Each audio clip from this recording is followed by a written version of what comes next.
رات گئی chief of army staff کی ہدایات آئیں کہ بغیر کسی انسٹرکشنز اور اس کے آل آؤٹ سپورٹ کرنی ہے، اور کوشش یہ ہو کہ تمام لوگوں کو مکمل طور کے اوپر اس طرح امداد پہنچائی جائیں اور کسی قسم کی کسی کو پرابلم نہ ہو۔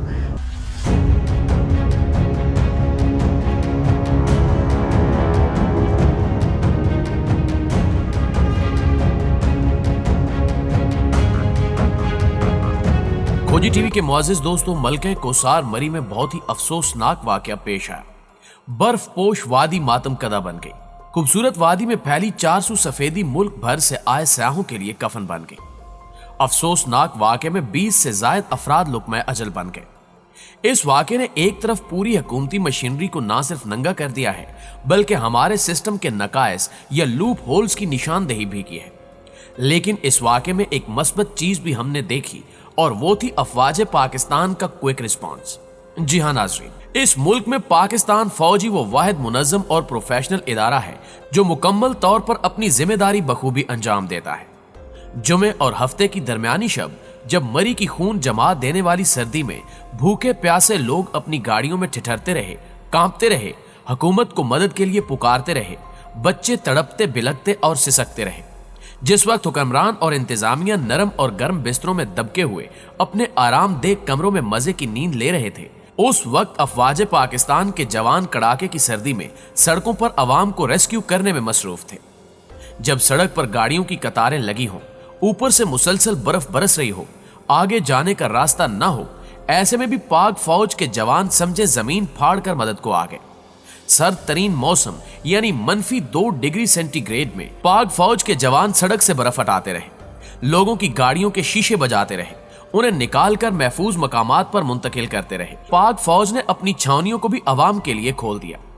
جی او سی مری میجر جنرل واجد عزیز خود بھی ریلیف اور ریسکیو سرگرمیوں میں پیش رہے۔ رات بھر میجر جنرل واجد عزیز خود ریلیف آپریشن کی نگرانی اور مانیٹرنگ کرتے رہے۔ یہی نہیں بلکہ پاک فوج کے سالار اعلیٰ جنرل قمر جاوید باجوہ بھی رات بھر جاگتے رہے۔ سپہ سالار نے رات کو ہی جنرل آفیسر کمانڈنگ مری میجر جنرل واجد عزیز کو ہدایت کی کہ وہ فوری طور پر پاک فوج کے دستوں کو امدادی سرگرمیوں کے لیے روانہ کر دیں، کسی بھی قسم کی ہدایت کا انتظار نہ کریں اور سڑکوں پر موجود رہیں۔ بس آرمی چیف کی اس ہدایت ملنے کی دیر تھی کہ اپنے چیف کے حکم پر لبیک کہتے ہوئے پاک فوج کے اہلکاروں اور جوانوں نے اپنی جان نہ صرف خطرے میں ڈالی بلکہ 1-2 نہیں 500 سے زائد لوگوں کو بچا لیا۔ تمام افراد کو فوج کی جانب سے قائم کیے جانے والے 5 ریلیف کیمپوں میں منتقل کیا گیا۔ ISPR کے مطابق یہ relief camps army school of technician Barian, military college Murree, APS Guldana اور station supply depot Sunny Bank میں قائم کیے گئے۔ افواج پاکستان کے جوانوں نے سڑکوں پر مختلف گاڑیوں میں پھنسے افراد کو کمبل، کھانے پینے کا سامان، خشک میوہ جات، چنے، پانی کی بوتلیں، بچوں کے بسکٹس اور سنیک سمیت دیگر چیزیں فراہم کی۔ مری ڈویژن کے تمام وسائل بشمول انجینئرز اور مشینری متحرک رہے۔